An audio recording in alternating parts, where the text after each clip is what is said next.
72 heures d'intenses combats.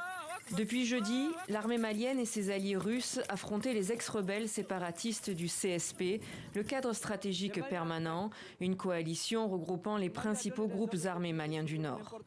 Les combats se sont déroulés dans la zone de Tinzaouaten, une localité dans la région de Kidal, près de la frontière algérienne. À ce stade, pas de bilan précis.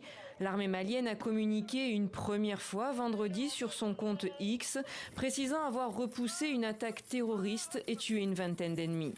Une version réfutée par le CSP. Dans un communiqué, son porte-parole parle même d'une éclatante victoire. Les rares survivants des rangs Fama et de la milice Wagner ont été faits prisonniers. Images et vidéos à l'appui, peut-on lire dans le document. De nombreuses vidéos présentées comme celles des affrontements circulent en effet sur les réseaux sociaux. On y voit des dizaines de corps et des véhicules calcinés. Sur certaines, des soldats blancs apparaissent, présentés comme des combattants de Wagner.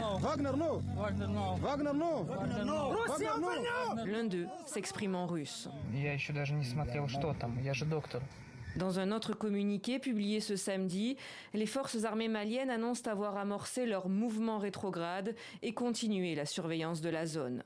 Les groupes armés séparatistes ont perdu le contrôle de plusieurs localités du nord après une offensive de l'armée malienne et ses alliés russes, dont le point culminant fut la prise de Kidal en novembre 2023, bastion de la rébellion Touareg et enjeu de souveraineté majeur pour Bamako.